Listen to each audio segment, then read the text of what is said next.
અને હવે વાત કરીશું સુરેન્દ્રનગરની કે જ્યાં અવારનવાર બેદરકારીને કારણે ભોગ બનવું પડે છે તો એ માત્ર ખેડૂતને, કારણ કે પાણી ઓવરફ્લો થતા ખેડૂતોના ખેતર સુધી આ પાણી પહોંચ્યું છે।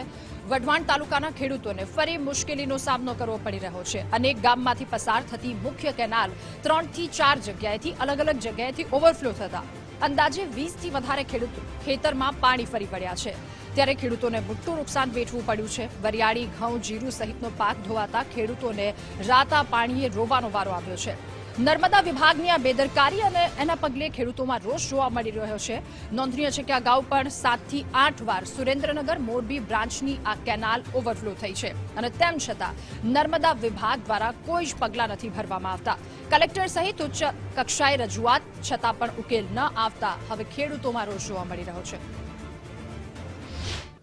8 વીઘામાં અજમો વાવેલો અને રાતે સવારમાં હું આવ્યો તો આખું પાણીનું ભરેલું હતું। કેનાલ ઓવરફ્લો થઈ ગઈ છે। પછી મેં ઓપરેટરને ફોન કર્યો એટલે ઓપરેટરે તરત બંધ કરી દીધી કેનાલ। એટલે 3 કલાક કેનાલને બંધ પાણી કરતા થાય ત્યાં સુધીમાં મારું ખેતર આખું ઢીચણ સમાણું પાણી ભરી ગયેલું છે। કટુડા આ કેનાલ છેલ્લી 6 વખત ઓવરફ્લો થઈ છે। બરાબર ચોમાસું પાક લઈ ન શકતા શિયાળુ અને ઉનાળુ પાક આ કેનાલના નર્મદાના અધિકારી અને કોન્ટ્રાક્ટરની મિલીભગતના કારણે આ ખેતરમાં અમે પાક લઈ જ નથી શકતા, નથી શિયાળુ પાક લઈ શકતા કે નથી ઉનાળુ પાક લઈ શકતા। આ 6ઠી વખત ઓવરફ્લો થઈ છે।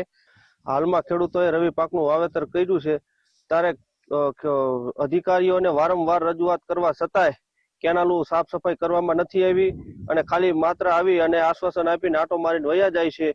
અત્યારે આપ જોઈ શકો છો કે કેનાલની અંદર મોટા પાયે ગાબડા પડી ગયા છે। 5 થી 6 જગ્યાએ કેનાલ ઓવરફ્લો થઈ ગઈ છે અને ઓછામાં ઓછું 100 થી 150 વીઘાની અંદર